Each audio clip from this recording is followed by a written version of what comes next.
Hi. നമ്മളെപ്പോഴും ലക്ഷ്മി വള എന്ന് പറയും. കണ്ടോ ഈ വള?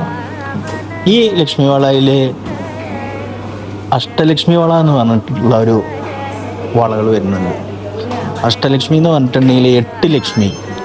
ഈ 8 ലക്ഷ്മികളുടെ രൂപങ്ങൾ ആലേഖനം ചെയ്തിട്ടുള്ള വളയാണ് അഷ്ടലക്ഷ്മി വള എന്ന് പറയുന്നത്.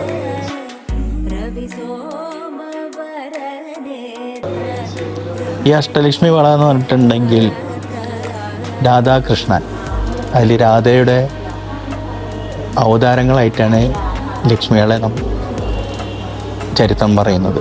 അപ്പോൾ ഈ ലക്ഷ്മികൾ ഏതൊക്കെയാണെന്ന് നമുക്ക് നോക്കാം.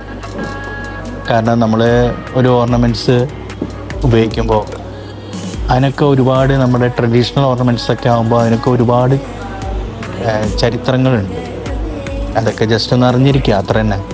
കാരണം നമ്മൾ ഉപയോഗിക്കുന്ന വള അഷ്ടലക്ഷ്മി വള, അതിലെന്തൊക്കെയാണ്, ഏതൊക്കെ ലക്ഷ്മികളാണ് അതിൽ ഉള്ളത് എന്നൊക്കെ ഒന്നറിയാം.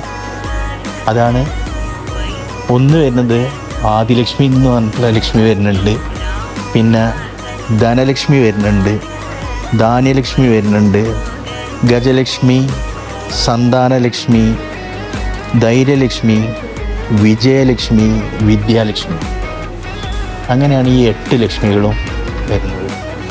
ഇത് പ്രത്യേകിച്ച് ദീപാവലി സമയത്ത് പൂജിച്ച് കഴിഞ്ഞിട്ടുണ്ടെങ്കിൽ വ്യക്തികൾക്ക് വളരെയധികം ഐശ്വര്യം ഉണ്ടാവുമെന്ന് വിശ്വസിക്കുന്നു.